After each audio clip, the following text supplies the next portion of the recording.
Welcome to the Fat Murder Podcast. I'm your host, Leslie Hooper, and today I am thrilled to announce I have a special guest with us, friend and fellow fitness junkie, I guess. Would you call yourself a junkie, Steph? A junkie. I'm less of a junkie than I used to be. Same. Now I'm kind of a moderate. Yeah. I think I would agree with that sentiment. We'll definitely dive into why that is the case. But again, just want to offer a warm welcome to Steph Miramontes, who, again, friend of mine, and super pumped to have her on the podcast because she just has such valuable insight. She and I like to spend time nerding out on the whole mindset and psychology of eating. And so I know she's just going to offer so much value in today's episode. So, Steph, why don't you just go ahead and share a little bit about who the hell are you and why do we care? No. Why do we care? Thank you so much. I'm so excited to get to come and visit with you and nerd out on camera instead of just on the phone. Yes. I run Soul Centered Fitness, and like yourself, my focus is an inside-out approach to permanent weight loss, to healing and helping a relationship with food and your body, confidence, things like that that go hand in hand, where most programs seem to address the outside-in approach, lots of rules to follow. I like to go the opposite way and figure out what you're doing, why you're doing it, and how we can kind of make some shifts in order to see you be successful for life and not just until you're exhausted from all the rules and all the chaos. Right, exactly. I think that's what I love about you and your approach is it's a lot like mine.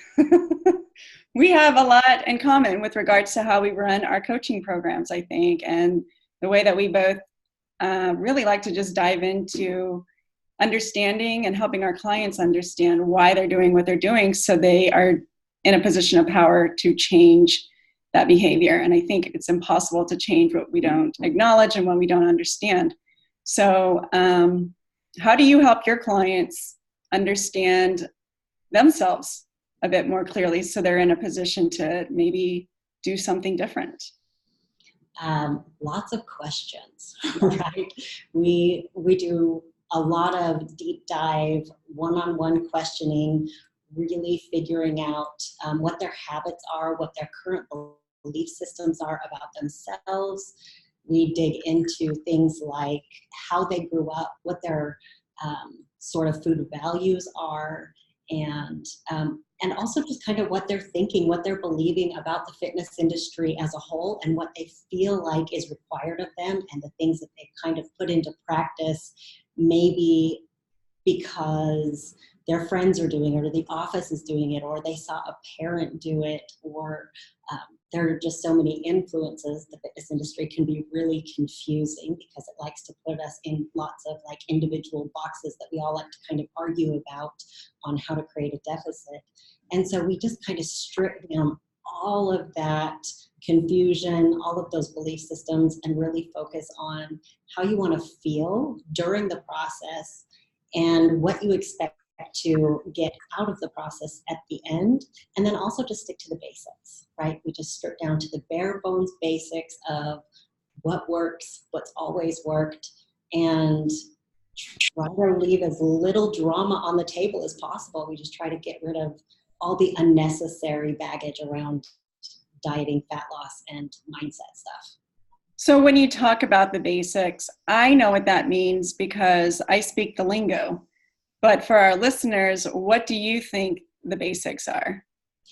Well, I think that it's pretty universally understood that a calorie deficit is the only way to achieve fat loss, right? But all these other diets kind of package it in their own way and sell it as the only way to do it. When in reality, I think that sticking to the basics means mostly choosing whole foods, but also not demonizing foods and not trying to fit yourself in a lifestyle that doesn't work for you, that erases your traditions and sort of your family values. Also, eating more slowly, eating consciously, trying to stop the busy sort of hustle that we all kind of live in order to come back into the body and give it the time that it needs to register that we've eaten enough food so that we don't overeat. Um, Using emotional eating wisely so that we understand how emotional eating actually affects our lives versus abusing emotional eating in order to numb out from our experiences. Yeah. Um, Really, it's all simple, but it's not easy, right? It's all these simple practices of, ditching all of the snacks and the multiple meals per day that feel unsatisfying and never really fill you up or make you feel like you've had a meal, being afraid of food. And so you try to volumize it, right? When you start counting calories, people are like, okay, well, I have this many calories, so I'm going to pick all these foods that have the least amount of calories per bite so I can have, 6,000 bites per meal because my meals are just like these bird food type things. And I'm all about getting back into the body and going, you are meant to eat. You are meant to be satisfied. You're meant to have food to sustain you. That's our life force. So it's just kind of getting rid of the. Yeah. I had this conversation the other day with a client. It's like there's a big difference between eating till you're full versus eating when you're satiated, right? And at each meal, you really want to check both of those boxes, so to speak. You want to walk away feeling like, okay, I've had enough to eat, but you also want to feel like that was a really good meal. Like now I don't have to think about food anymore because I'm satisfied. So you can eat 2 pounds of broccoli and feel really full, but not be satisfied, right? So I think that you really have to be intentional about having a wide variety of foods in your diet that excite you, that you enjoy, and you're not just going through the motions. You're not just going to a restaurant and automatically looking for the lowest calorie options. Like that's probably not going to satisfy you long term. And oftentimes we leave a restaurant feeling deprived because we didn't order what we really wanted. And now here we are with our hand in the pantry or poking around in the refrigerator at 10 o'clock at night looking for something to kind of take the edge off of the craving that we didn't really fulfill at the restaurant or, in our previous meal. Yeah. I mean, I've been there. Yeah. At the end of one of my super long sort of dieting stretches where I was kind of really hardcore perfect about everything, perfect in air quotes, I went to a wedding and they had these brownies and they were the kind that when they cut them, you could see the like chocolate. It was just dense. It was the perfect brownie. And I did not eat the brownie that night. I resisted and thought about it all night long. And then months later, I was still looking for that perfect recipe for brownies. Months later, if I would have eaten that damn brownie, I would have been fine.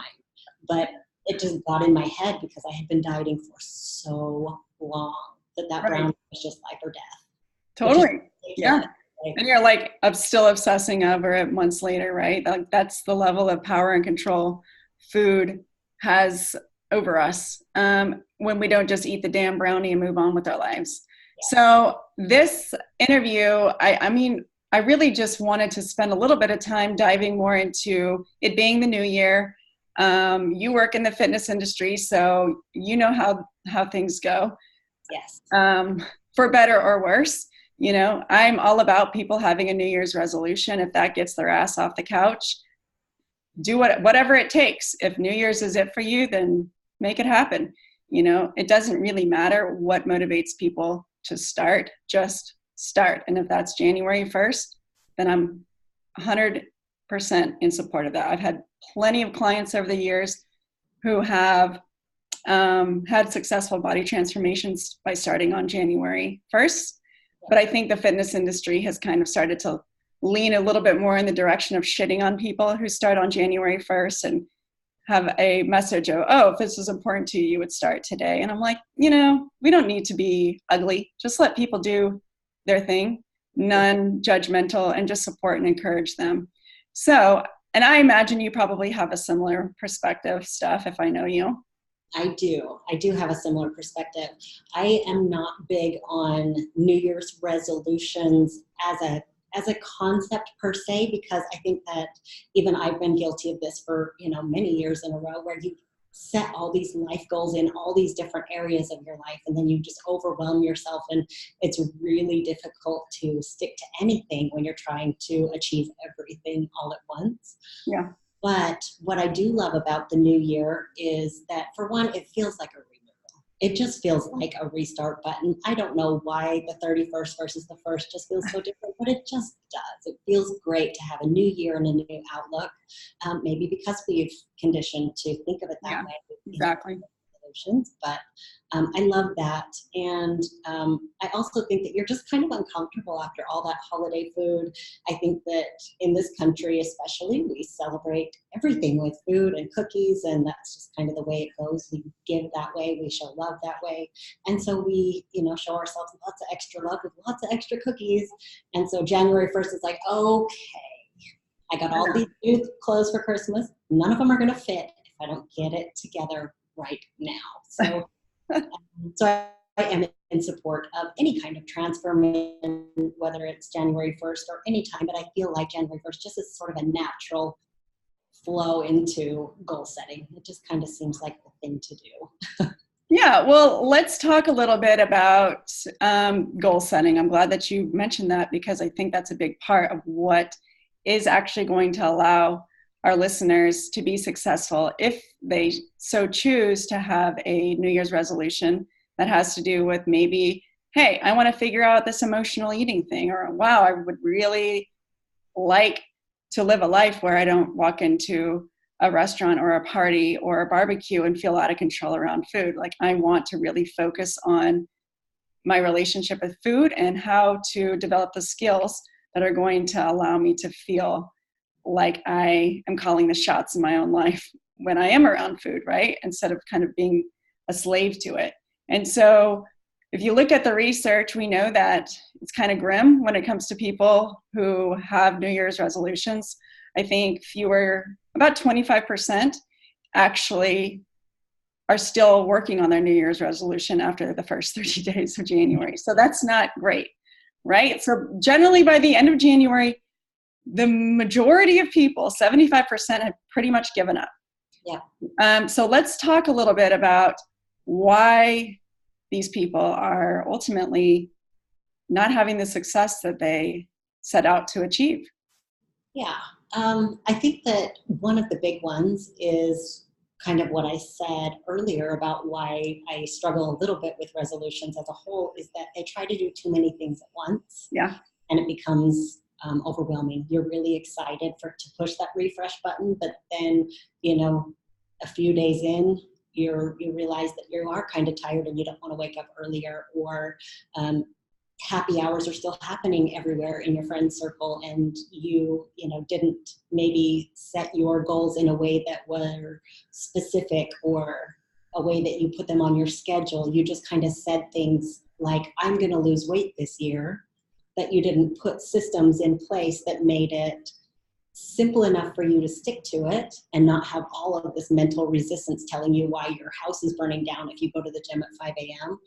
And you're not measuring it. You're not holding yourself accountable to it. You're just kind of going, oh, I'll start Monday. Or, you just kind of start sliding down as the month progresses and things start to get a little bit harder.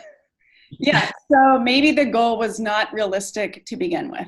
Yeah. Maybe we focused too much on the outcome and not the process. So we didn't really break it down into actionable steps. We were just like, oh, I just want to lose like 800 pounds by March 1st, something super ridiculous.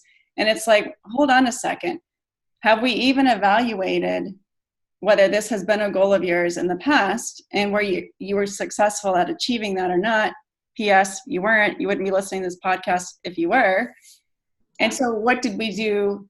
Like, what were the mistakes then?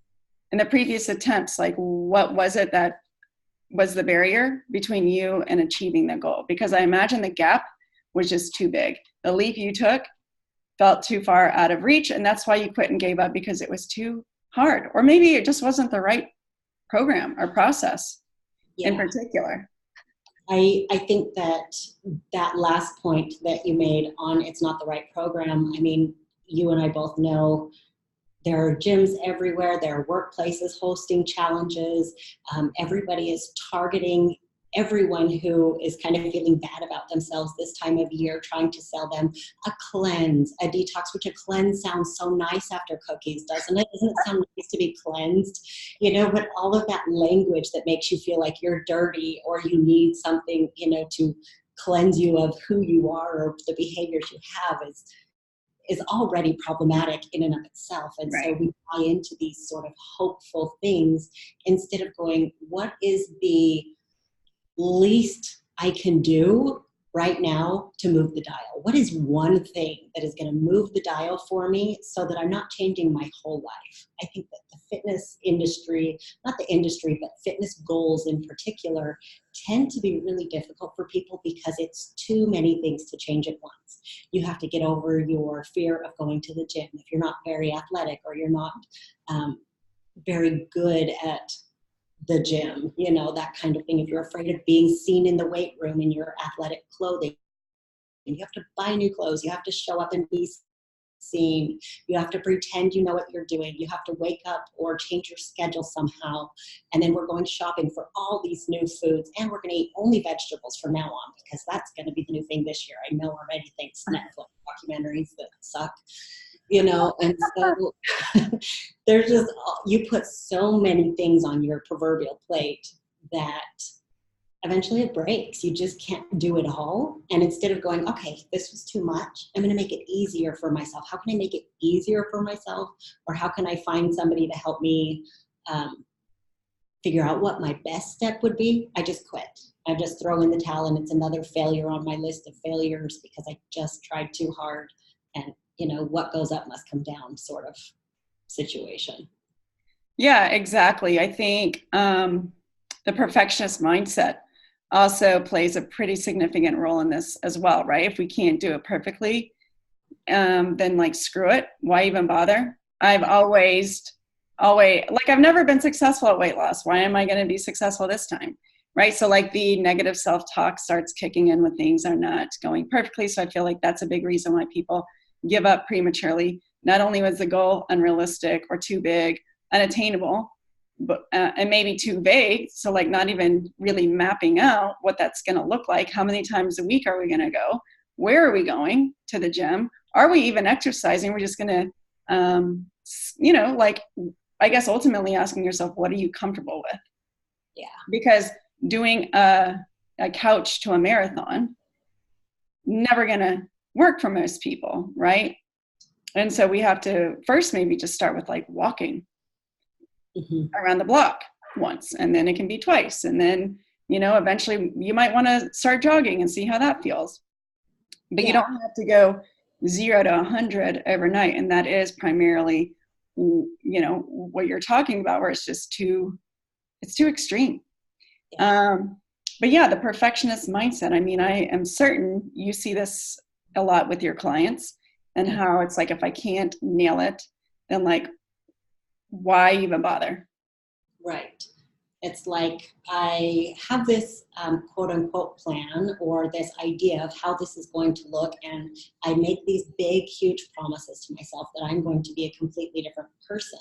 And you and I already know that your brain doesn't work that way. You can't reprogram your brain overnight. There has to be an emotional connection to the new behaviors, and they have to be small enough that your brain, again, doesn't set fire to everything and say, no way, I'm not doing this, Right.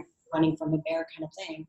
And so when they do screw up, which is not really a screw up, it's just that they decided to eat the brownie, then they're like, well, I suck. And I can't do this, and I can't even say no to a brownie. And then, of course, the next day their pants reward them by being a little bit tighter, or the scale goes up a little bit because of the water weight, because the food is different than their, only vegetable diet that they've been on for 3 days, and lost 8 pounds of water weight before going bonkers. And so when they quote unquote mess up or fall off of a wagon that doesn't even need to exist, then they start the negative self-talk, and then they just quit instead of going, okay, you know, maybe this didn't go as planned. What is my next best step? What can I do to avoid this in the future? Or what's not right in my plan that maybe I need to adjust so that I don't feel like I have to fall off of a wagon?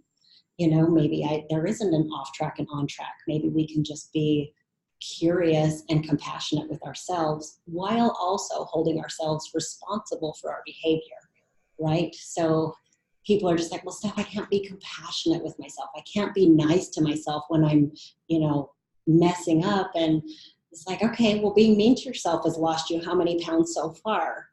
Yeah. But that's not keeping you on track. That's putting you back in the, well, I ate one brownie and I suck, so I might as well eat the whole pan, versus, you know, just being like, okay, I understand where that came from. What do I want to do now? Yeah, And going back to the drawing board, and I think detaching emotionally, just trying to be more objective, almost scientific about it, where it's like, okay, what was that whole thing about? I ate an entire pan of brownies, not just the one. I wasn't even really hungry. So what am I feeling right now? And again, without the judgment, without the criticism, just getting curious. And I think when you start identifying your triggers, and noticing how emotional your reactions are to these instances, just like, whoa, where is that coming from? Like, it really is just brownies. So why are we being such an abusive asshole to ourselves over something like brownies? And like you said, it does put us in a negative headspace, which just kind of keeps the ball rolling. We continue to self-sabotage. The cycle will continue. Yeah, I mean, until indefinitely. Sometimes it goes on for weeks before we kind of, quote unquote, get our act together, right? Or get back on track, as people often say. And I'm like, there is no track. This is life. There's no on and off switch to life. Like, sure, maybe you made a little detour, maybe you took a wrong turn, but there is no off. And you're also, you know, if you've been working on these behaviors, you're not back at square one if you screw up. yeah, There might be a little bit of a sidestep, but you haven't unlearned everything that you've learned up until this point. So don't get distracted by these instances where you're not perfect, because you're not, again, the example I often use is like, listen, if you are practicing violin and you're taking classes 2 times a week and you don't go to class for 2 weeks, but then suddenly you decide to pick up your violin again and go to class, well, you're not starting from your first lesson. right. You know, you're just picking up. Sure, maybe it's going to take you a day or two to kind of loosen up and get back into the swing of things, but you're not at the beginning. Right. So Exactly. I think another area is people don't really believe in themselves, right? They don't have the evidence yet that says, I can do this. And if I've never succeeded at long-term weight loss, why the hell am I going to now? This is just another thing that I'm going to fail at. That is one of the first things I address in my program is belief. And even, you know, a lot of people are like, well, you can't fake it till you make it. And I was like, you got to try to fake it till you make it, and just put in your daily reps of believing in yourself, because it's like you said, they haven't collected the evidence that they can succeed, but they have collected, most people that I work with have collected plenty of evidence that they can't, right? Failed after failure. And instead of looking at those things as complete failure, sometimes it's even helpful to look back and go, okay, you know what, maybe the keto diet sucked for you and you went on a carb bender, but do you now maybe have this habit already in place where you eat protein at every meal? Because that's not a complete failure. You learned something from that. Maybe it didn't get you where you wanted to go, but every lesson has opportunity for growth. It has opportunity to learn, and you don't have to be there tomorrow. You can just keep practicing believing in yourself. I believe 100% in my clients, so they can borrow that from me if they need to for a while, Right. and from the success of other clients and people who have already done it if they need to. But just every single day going, okay, I can do this. It especially important on those days that they ate the whole pan of brownies, right? It's like, okay, I can do this. I can come back to sort of figuring out what my best next step is. And if you believe in yourself 100%, you are going to pick back up and keep going. If you don't believe in yourself, you're going to use every misstep as more evidence of why you suck or why you can't do this, instead of looking at the bird's eye view and looking through the lens of belief where you're like, oh, that was strange. Maybe I need to look at that and go, when was the last time I ate something just for pleasure? Maybe I need to allow a little bit of pleasure into my day to day, because if I, can enjoy more things, maybe I won't go off the rails when, the brownie monster comes knocking or whatever, and I go to a party and can't handle myself, Right. Yeah, I think one of the ways that I make an effort in my coaching to help my clients develop belief, and like you said, I tell them all the time, you don't need to believe in yourself yet. I've got enough belief for both of us. Like, I don't really even expect you to believe this is true. You have, or like this is possible. You have every reason to be skeptical that this isn't going to work. Mm-hmm. But I'm here to tell you, it's going to work. As long as you show up every single day, it's happening. You're on the path already just by being here on the phone with me. This is progress. And I'm going to believe it until you, as long as you need me to, for you. And I'm going to remind you every single week that, hey, you've got this.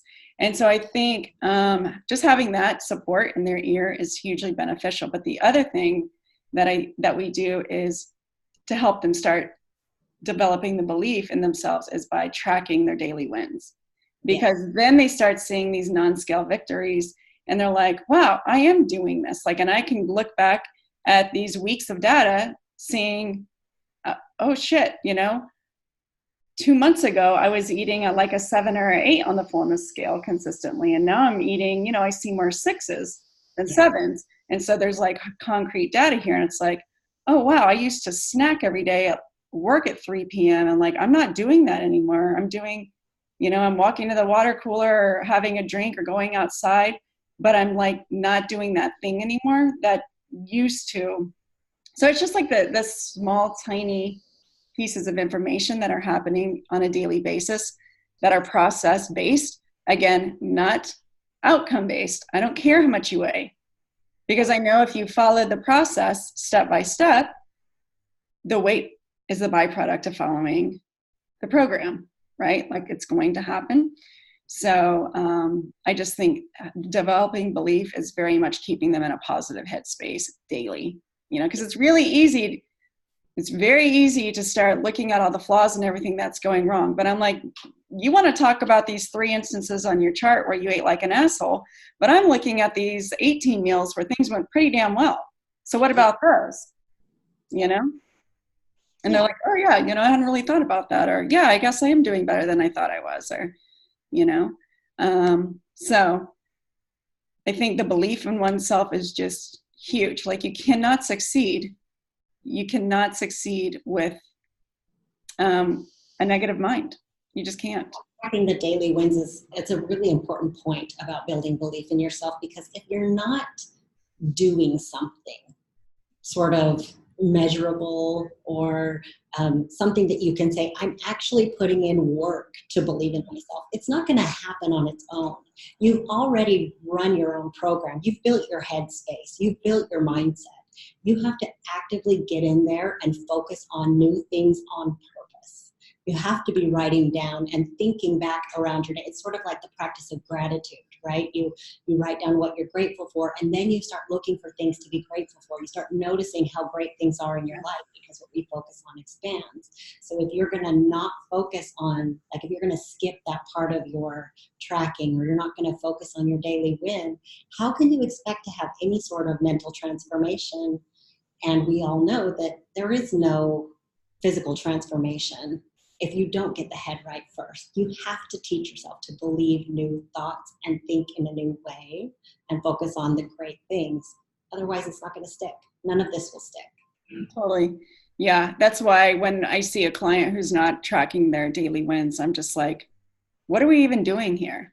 Like, are you interested in changing, or you just want to stay stuck focusing on your failures? Because again, I've never seen anybody undergo a body transformation from a negative headspace. It just doesn't happen. So you have to get your mind right first. Yeah.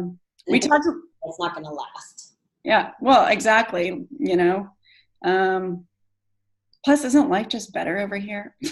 Like, we're not just like happier people, more fun to be around, like not stressing about food all the time, can actually like go to the party and not feel anxious and want to go home, or like even give ourselves permission to go, because how many of us are like staying at home because we're embarrassed or experiencing a lot of shame about some weight gain that we have experienced recently, and we can't face it, or face the possibility of binge eating, you know, just letting food control and rob us of all these opportunities to create memories and really live our best lives ultimately, in my opinion. Well, and how fun is that to go to a party and avoid the buffet or whatever it is that's out there. And then when you finally cave, because you're going to, you just stand there and pick at it and pick at it and pick at it, which these are all pleasurable foods. They're all fun foods. And the whole time you're sitting there in your head going, I suck. I'm a loser. I have no willpower. Why did I do this? What is the best thing on this tray that I like? I'm going to eat a tomato. You know, like, okay, I'm going to eat, you know, you're just trying so hard to avoid the deliciousness. And there's no pleasure in that. There's just shame in that. If you would have just served yourself a plate, you'd have been fine. Exactly. Yeah. That's a whole other conversation, how to navigate social eating, I think. But yeah, I mean, you don't have to stay stuck. In a nutshell, there is a better way. And trust me, if you're serious about making a change in 2020, that needs to definitely be on the list. Yes. So we talked a little bit earlier about the diet industry's high failure rate, or at least, I guess, New Year's resolution failure rate, right? But like, I think, you know, as you mentioned earlier, a bit of shame maybe around gym intimidation or not feeling confident in one's skin. I mean, what do you feel like is, in your line of work, like what do you see with your clients, some of the biggest challenges at the beginning of the new year? You know, what is, and like, I guess more importantly, what are some of these like the common things that all of your successful clients have in place? Does that question even make sense? My God, that was kind of rough. I'm going to try and answer, and hopefully my answer makes sense to where your headspace is at. If not, it'll be like even I'm trying to piece that one together. I'm like, wait a second. I think that I'll start with the positive, because positive is more fun anyway. The clients that are most successful are the ones who are most communicative. Mm-hmm. They ask the most questions, and not in the way that they need hand-holding through everything. I'm happy to cheerlead, I'm happy to handhold, but questions that they actually are going to put into practice because they really want transformation.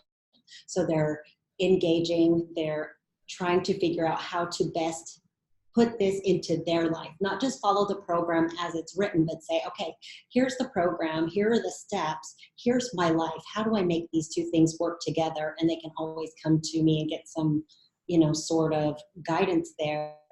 They always fill out their stuff daily, right? They're always checking in daily with themselves, doing some sort of self-accountability in addition to, you know, showing up for their accountability check-ins with me.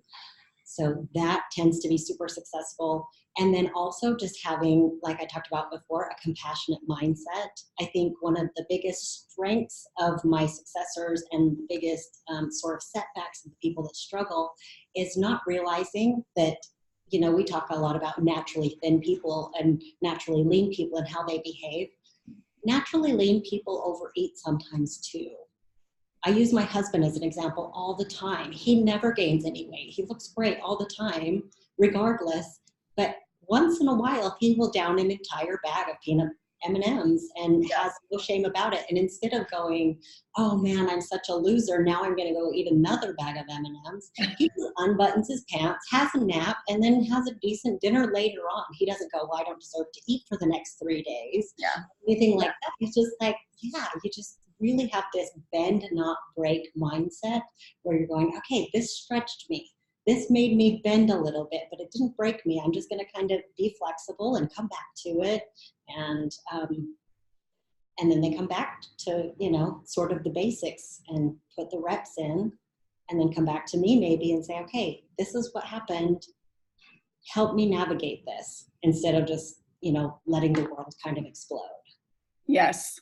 Yeah. Getting back to like that all or nothing perfectionist mindset. I mean, that thing is a killer. It is a killer. You cannot progress if your bar is perfection. Yeah. You have got to lower the bar. I mean, realistically, that's what keeps people spinning their wheels more than anything, I think, is just not having that self-compassion, not allowing themselves to be human, and chasing, a version of themselves that just simply doesn't exist. It's you're destined for failure if that's the goal. I mean, reality is you're not perfect. There's no such thing as perfect eating. And like you said, my daughter, same situation as your husband. If somebody were to witness my daughter on a daily basis eat, and then see the way she eats in like a certain restaurant setting, Mm-hmm. they would see her eat in a public setting like a restaurant, where she does have a tendency to maybe go a bit overboard. But that's not her normal. But if people just saw the way that she ate in public, then they would think, oh, she's got such a fast metabolism. She can eat anything. She makes me sick. Yeah. Bullshit. She doesn't even think about food at home. Yep. She doesn't care about food. But like restaurant dining excites her because it's new. It's different, right? There's variety there. There's an experience there. There's pleasure there. And so, but the day-to-day for her doesn't care about food. Sometimes has to be reminded to eat. She just forgets, because that's what it's like to have a healthy relationship with food. It's not the highlight in your day. It's not the boss of you. It's not calling the shots in your life. And I think you can just kind of relax into your habits. Just like we don't obsessively think about how to tie our shoes or how to wash our hair or brush our teeth or driving a car anymore. Like, these things are just automated. So I tell my clients, listen, we want this to get to the point where it's boring. I want you to be so busy living such a rewarding life that this is just a distant afterthought. The only time you think about it is about as frequently as you think about, oh, I'm getting tired. Oh, I have to go to the bathroom. Right. We don't need to be thinking about food other than when our body says, hey, hunger signals here. Might want to pay attention to this in the next hour or so. Yeah. Urge doesn't have to equal urgency, right? Yeah. It's just like, oh, hey, I'm being prompted to pay attention to something.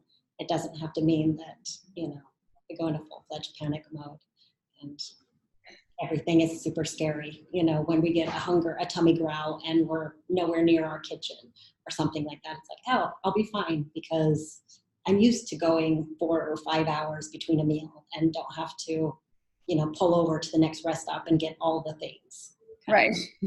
Yeah, well, hunger is just not a scary thing anymore. The more you kind of practice feeling it, it's not an emergency situation. It's just like, oh, yep, I know what that is. Like when we get cold or we get hot or when our body is sore from a new workout program or something. It's not a big deal. Yeah. It's just your body's way of communicating with you. So, Steph, I want to kind of start to wrap things up here. So, why don't we dive into some actionable solutions to maybe help people get a bit more clear on how we can create the best 2020 possible, how we don't make maybe the same mistake we made in 2019, where we just throw a bunch of lofty dreams into the air and hope that they magically appear because we're wishing and hoping for it. It's like, no, there actually has to be some true action steps here to turn your dream into a reality. I know nobody wants to do the work. That's why most people don't succeed, because they break down at the action step. Yes. So what are some solutions that we can provide our listeners to kind of help them map out the best year of their life, hopefully? Yeah. Well, a few things. I mean, I actually think that people do want to do the work. I just think that we have sold them, and I mean we as the fitness industry, not we, you and I, really fast inpatient programs, right? So I think focusing on the big rocks, focusing on the changes that are going to sort of move the dial and get you where you want to go. You kind of know what they are. If you don't exercise, one of those is probably going to be getting some movement in. If you eat a lot of processed foods and all you do is eat at restaurants, you probably want to focus on maybe figuring out a way where some of those meals can come from home cooking. Take a cooking class, get creative, find ways to make that pleasurable instead of dining out all the time. Some of those small shifts are going to make some big changes in your life already. Not getting overwhelmed with lots of rules and lots of things all at once. So that's sort of the focus on big rocks, one thing at a time. And then be patient and have compassion. Stop beating yourself up. If you stop beating yourself up and stop expecting this to be done yesterday, I mean, if you're anything like me, you dieted for decades, let's go ahead and be patient this time around and do the really simple stuff for a long time so that it sticks, and give yourself a little bit of a break when you quote unquote slip up and realize that you can just get right back on track. So you're not quitting your diet this year, because there is no track, right? We're just going to keep on going one step at a time, and then get some accountability.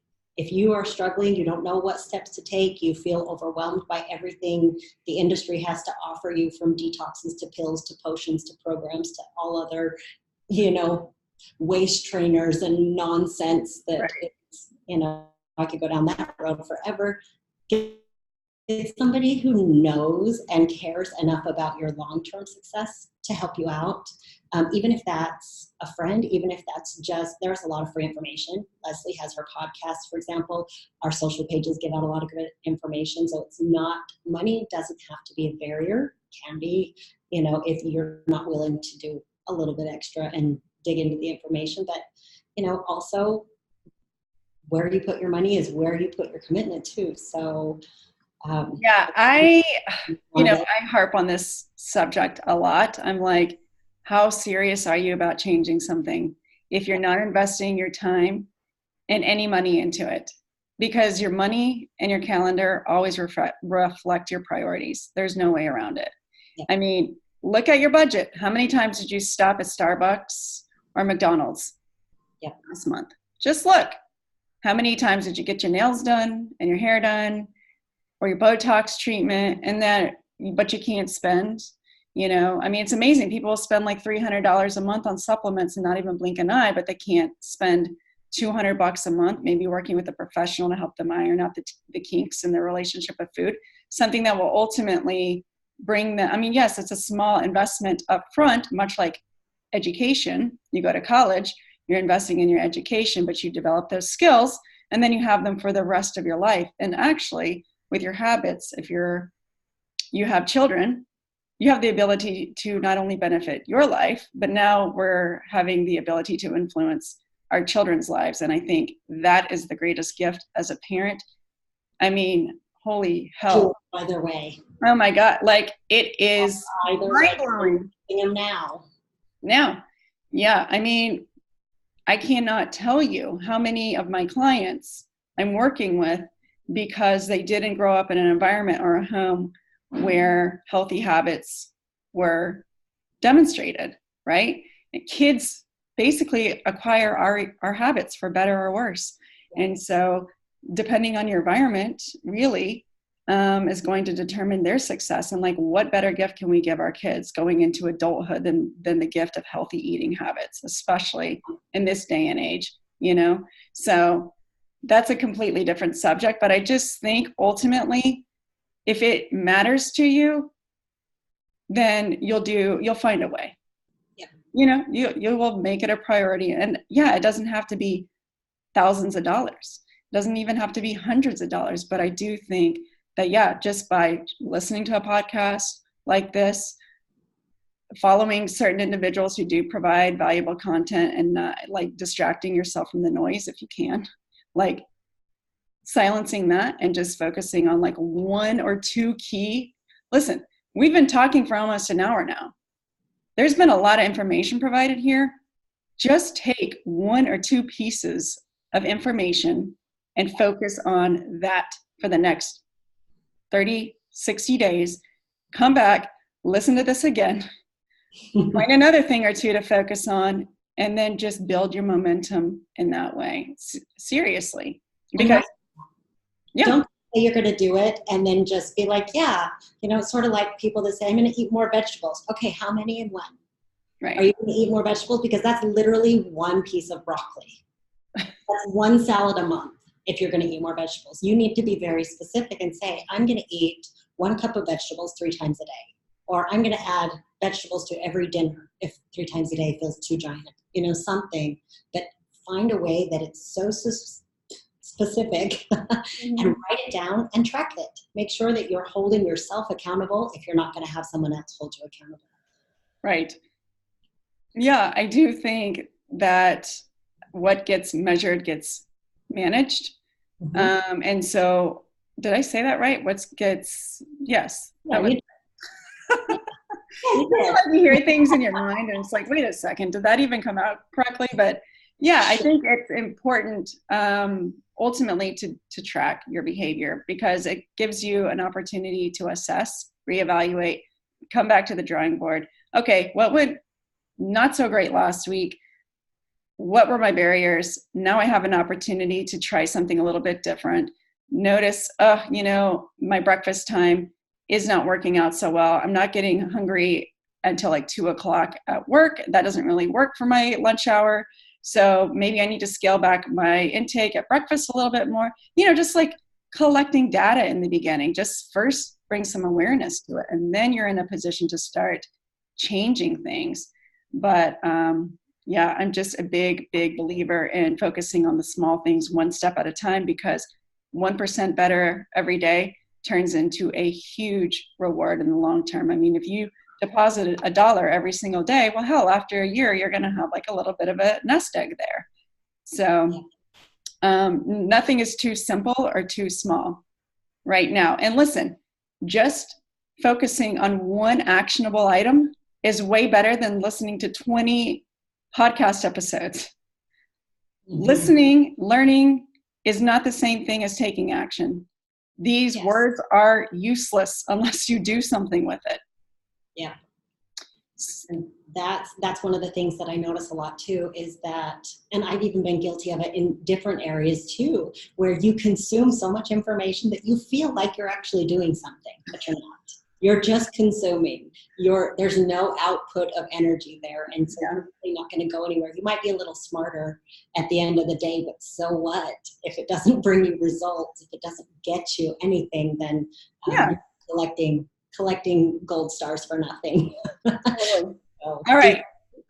So Steph, one last question here. I want to hear maybe your top 3 I don't know I guess top 3 nuggets of wisdom that you can give someone going into 2020. Like, if somebody were to say, hey, Steph, listen, you've been in the fitness industry for 15 years and you obviously have worked with thousands of clients yourself, kind of similar to the question previously asked, is like, what do the successful ones have in common? But I want you to take it a step further and just really explain to us, what are your top 3, I hate the word tips, so they're not tips, because these are like, tips to me feel very short term. Yeah. And like fleeting. And I want like psychological shifts or like something, strategies or something that's like tangible, that's going to create like a real lasting impact, not just to help people get swimsuit ready for the summer, but like can help them maybe change their life. Yeah. No pressure with that question. No. Okay. Because I kind of already answered this a little bit before, but I'm going to go a little bit different direction than I expected to, and say that one of them is to be present with yourself. Pay attention. Pay attention when you're eating. Pay attention to how you're speaking to yourself. Listen to your thoughts. Really be present. Can't tell you how many clients, when I say sit at the table undistracted and eat your meal, feel like they just can't do it because they don't even like to be alone with their thoughts, and they're so used to being overly busy. So slow down and be present. Your body deserves time to eat, digest in a stress-free environment. You deserve that break every day, at least a couple times a day. 3 is optimal if you can. So that's one. Um, Cultivate your environment for success. So if your social media feed is full of waist trainers, delete that shit immediately. If it's pulling you into detoxes, like all of the kinds of things that make you feel bad about yourself. And I'm not saying don't be inspired by anyone. You can be inspired if you want to, but cultivate your own experience every day, because if all you're going to do is compare yourself to people who are nowhere near where you are in your journey, or doing ridiculous things to get there, then you're just going to fall off of your sane path to sustainable results and get pulled into those sort of gimmicky fitness fad, booty building, ridiculous programs that you don't need another one of. So that would be 2, is, cultivate your experience, your social environment. And then, like we said, just create one thing that you're going to do and track it for a little while. Do one needle mover, one dial mover. Build your house on rocks instead of sand, like the children's song, right? The wise man built his house upon rocks, and the foolish man built his house on the sand. And the foolish man's house washed away because he tried to do all the things without building his foundation first. So what are you really missing? Is it that you need to, cut out your snacking? Is it because you need to focus on your mindset, your self-talk? Really focus on those positive things of building your house on a strong foundation, so that you don't get swept away by the latest, greatest, or by your own personal head drama that, sends you down a juicing path. Yeah, exactly. I think one thing I have noticed amongst all of my successful clients is they do not give up. They don't quit. And I mentioned it earlier, but everybody I know that's successful, it's because they didn't quit when it got hard. They just kept showing up, and they grinded it out. And I think it's important to keep in mind that you're probably going to want to quit a lot in the beginning, because some of this stuff might feel a little hard or be too uncomfortable. There's going to be thoughts that maybe surface, or realizations that are, you've done a great job of suppressing, but now we're not turning to food to do that anymore. And so you start to kind of get more aware, in tune with your emotions. And I think that puts you in a position to actually do the real work of changing the shit that ultimately matters. It's not about the food. None of this is really about food. Yep. It's just food is the way that it's showing up in your life. But more often than not, it's about loneliness, boredom, not feeling good enough, having a job that's too stressful, and just turning to food as the outlet. But ultimately, when you start to observe your triggers and the things that set you off, and when you find yourself with your hand in the cookie jar and you're like, I'm not hungry, what is this about? Getting curious, again, non-judgmental, non-critical, but just like, hey, what is this about? Now we're talking. Diets don't teach you how to do that. Diets don't teach you that your Aunt Bertha makes you want to go home and eat ice cream because she makes passive aggressive comments about your weight. Different coworkers, different environments where we want to eat more. Just start observing. Get very curious about what it is you're feeling when you want to eat. So I think that's more or less it for us today, Steph. Anything else you wanted to add before we wrap this show up? I think we pretty much covered it. I love getting to talk to Well, you. Yeah. Likewise, it was fun to have you on. This is exactly why we needed to record it, because this is kind of what we talk about behind closed doors a lot, but I think it's important that people have an opportunity to hear your voice. So I'm glad that I was able to provide the platform for you, because I think there are not enough Steph in the world, and we just need more people like you. So thank you so much for being a guest on this week's episode of the Fat Murder Podcast. And